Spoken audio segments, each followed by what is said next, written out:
Did you know that different religions have different holidays that they celebrate? Alyssa's going to tell us about one today in her missionary story.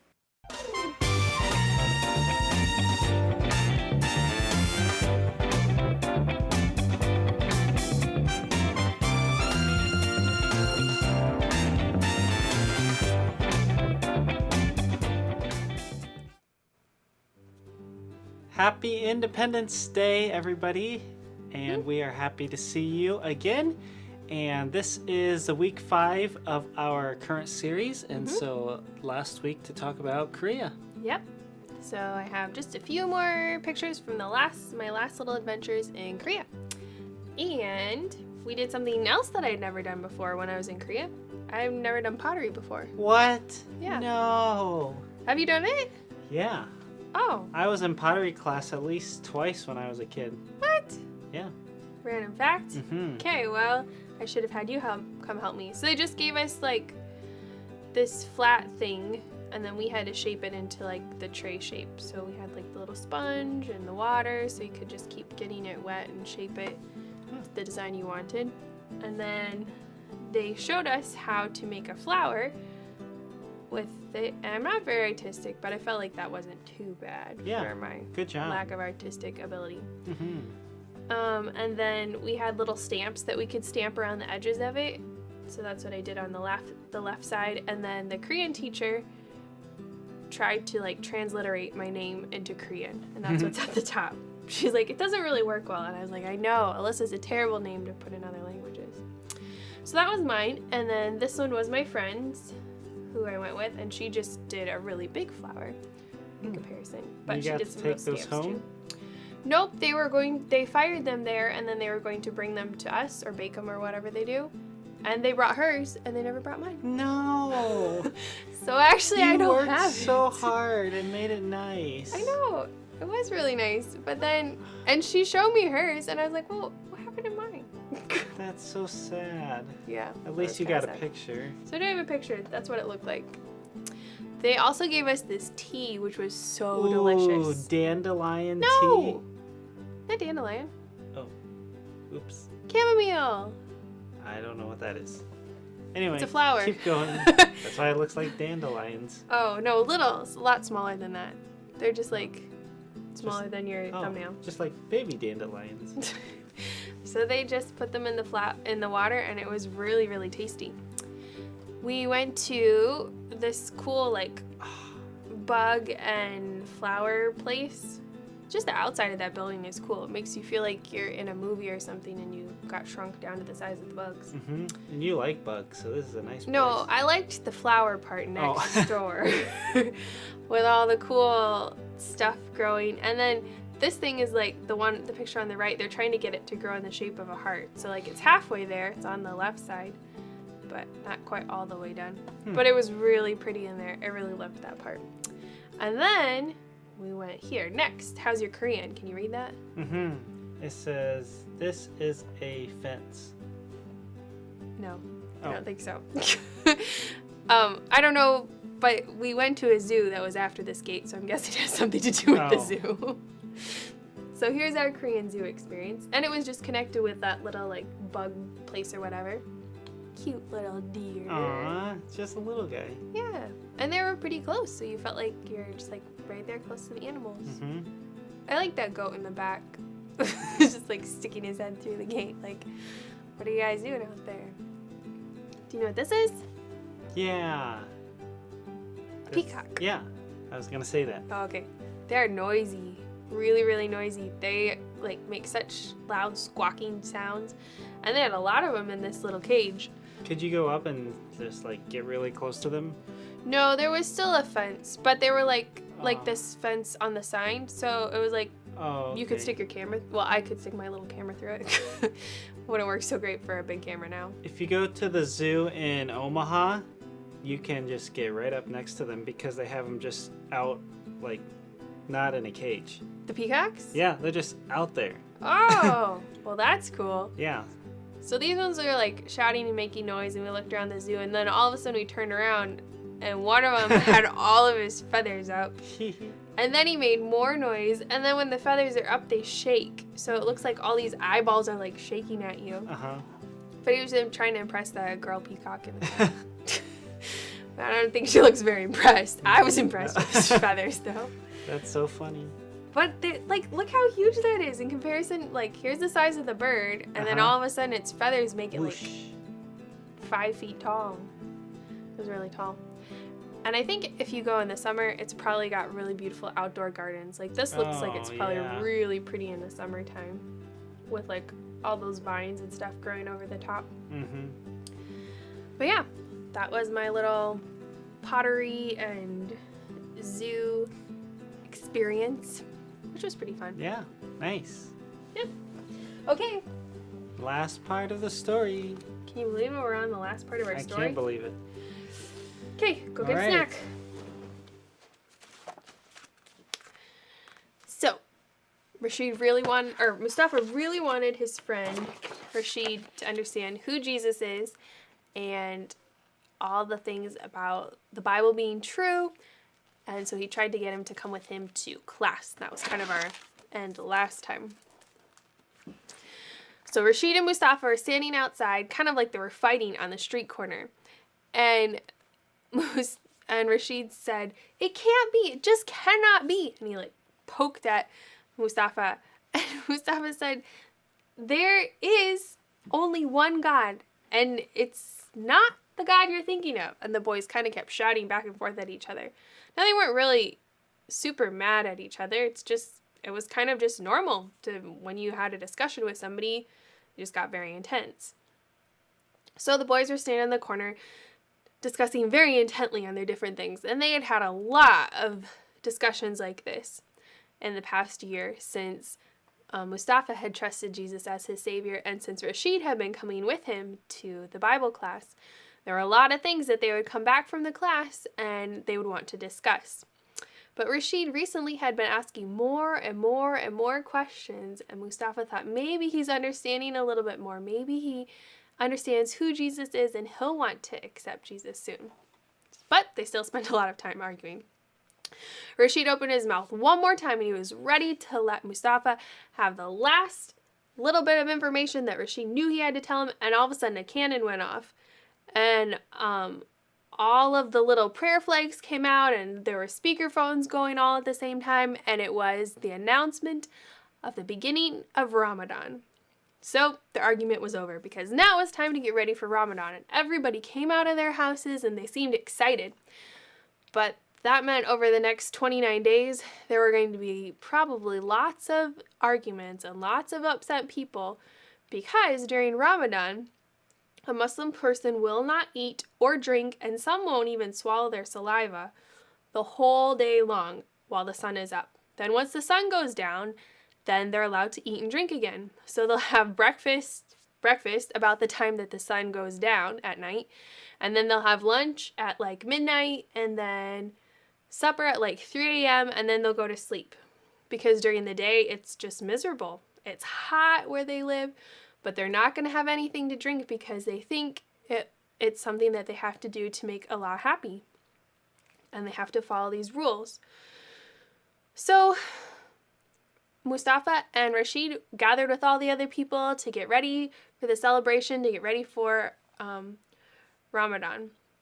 But Mustafa was thinking this was his first year being a Christian during Ramadan. And he was starting to think about some of these things and how they might not be exactly the same for him now that he was a Christian. So far, the only person that knew he was a Christian was the teacher Layla, and then his friend Rashid. He hadn't really had any other opportunities to tell their people, but his family had noticed that he was a little different, and that he still seemed like he was trying to be very calm. Well, he went to Bible class again with Rashid, and when everybody had left, he came back in and he asked Layla, "Is everyone gone?" She said, "Yes, I think so." He said, "Well, I have a question. This is the month of Ramadan, and I've been thinking about it, and what does that mean for me now that I am a Christian?" And Layla said, "That is a good question. I'm glad you're thinking about it. Well, why do Muslims celebrate Ramadan? Why do they do what they do during the month? Why don't they eat or drink anything? And Mustafa thought about it, and he said it's to please Allah, because it will make him happy if we follow these rules. He said, you're right. For the Muslim people, Allah gives all sorts of directions that basically the people are supposed to be like slaves to him. And so these are all the things that you have to do to make Allah happy. And if you make him happy, then he will reward you with things. But she said, this isn't so with what the Bible tells us. The Bible tells us that God loved us even though we didn't do anything right. And we can't do enough good things to outweigh the bad things that we do. So we can't do enough fasting, we can't say enough prayers, we can't do enough kind things to other people to outweigh the bad things. The bad things will always send us to eternity in hell, but we'll have to only trust in Jesus alone as our way to be able to go to heaven. She said, you know what? There's a Bible verse that might help you think about this. It's in Titus 3:5. It says, not by works of righteousness which we have done, but according to his mercy, he saved us. So we can't do enough good things to be able to earn our way to heaven or earn our favor with God. It's only God's mercy. So what do you think about for you? What does that mean for you and Ramadan? Do you think you need to follow it the same way? Mustafa thought about it. He didn't really. So I could take a drink of water during the day. And the teacher kind of smiled and nodded a little bit. You could. And you know what? That would probably help him respond better. Because if you're hot and thirsty all day long, you probably get really crabby with each other, and a lot of people did. Get really upset with each other and be very much on edge because you're hungry and you're thirsty. But it wasn't going to change anything about his relationship with God if he drank water. So he did. He walked out into the courtyard and he got some water out of the fountain, and that felt like the best water ever because finally he got to drink something during the day. And he smiled. He was really thankful that Jesus is like our living water and that he really had a reason to not have to follow all of those rules because God loved him anyway and he didn't have to do that. Well, Rashid was definitely feeling how hard it was to follow all the rules of Ramadan. He was hot and getting cranky too. The sun was really hot and it felt like his tongue was sticking to the roof of his mouth. Mustafa noticed and he thought this is probably a good time to share with Rashid again another reason why he should trust Jesus. He said, "Are you thirsty?" Rashid was like, "Yeah, of course. We haven't had anything to drink since before the sun came up and we have a long ways till we can have anything else now. Aren't you?" Mustafa said, "No, I already had something to drink." "What?" Rashid said, "Well, I don't have to follow all the rules of Ramadan because the Bible tells me it's not all the good things that I do that get my way to heaven. It's obeying Jesus. And Jesus didn't give us commands that I have to not eat for a month during the day.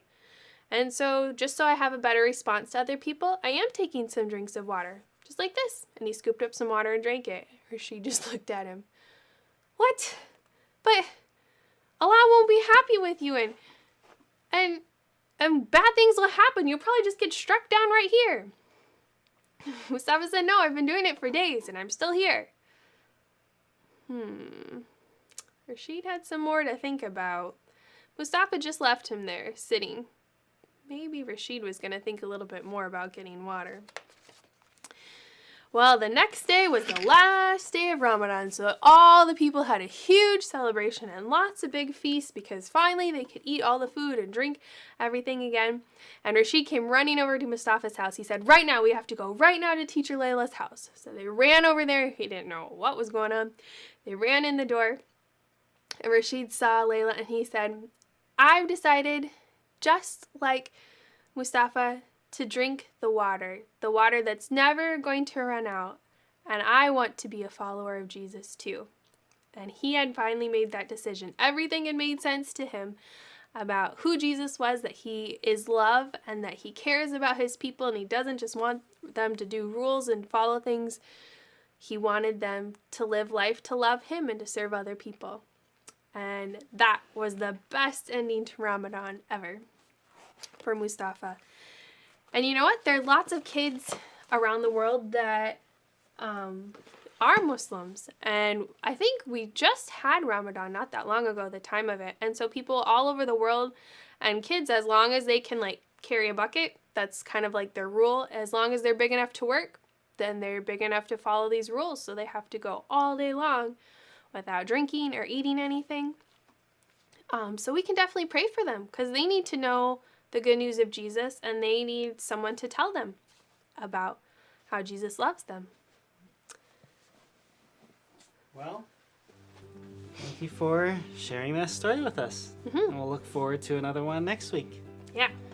Okay, we are going to review the people who we have looked at the last few weeks.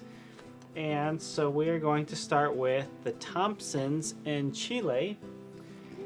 And if you remember, they have had, just like the Flinks in another part of Chile, they've had lockdowns and then gone back out of lockdowns and then gone back to them. Anyway, the prayer request for them, one of the big ones, is that they would be able to go back to phase 3, which basically means they can have their in-person services again. Because right now, if they want to have services, they have to go to someone's house, and it's a small group. They cannot all meet together. And they've been doing lots of Bible studies and stuff. Yes. In small groups. And they've had a lot of people, so that has been a praise that they've had such good participation by people. But they would really like to do it in person, obviously. Also a praise that the operation on his eye went well, and he's recovering from that, and now he has to have his hearing checked. And you know, when you're that age, there's a lot of things you probably have to have checked and get done. And so pray for continued health for them as they are still very busy with ministry, and they love it. That's what they want to do. So we are thankful for what they are doing down there. Yep. Oh, and we know them. Yeah, there we are. We went down to Arizona at the beginning of May and helped with a Good Soil seminar there. And hopefully we are going back to Arizona for another one. In November. Yeah. So pray for us that we would keep having opportunities to help teach these, but also that we would have opportunities in our own daily lives and each week to actually put into practice the things that we are helping teach other people. And so we have been able to do that a little bit, and we are working on doing that some more. Yep.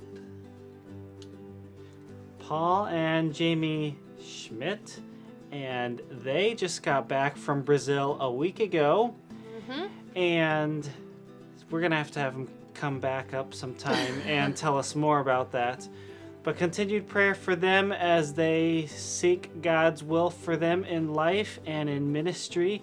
And going to Brazil was an opportunity for them to get a taste of another ministry and just see how God would lead them as they surveyed various churches and met different missionaries in Brazil. So praise that they had a great trip, and prayer for them as they move forward from here. Yep. Then we talked about Seth and Crystal Grotsky and their family in the country of Spain. We saw some of their prayer requests and their praises.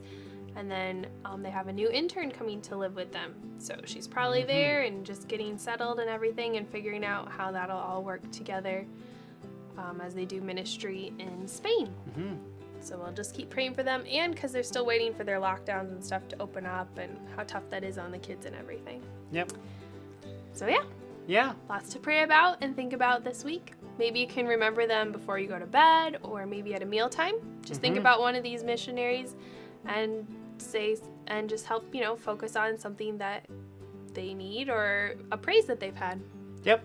We don't remember to do it every time, but we've been trying to work on praying for various missionaries when we have our meals. And so that has been a good thing for us. And you can figure out something to do as well. Thank you for joining us on July 4th.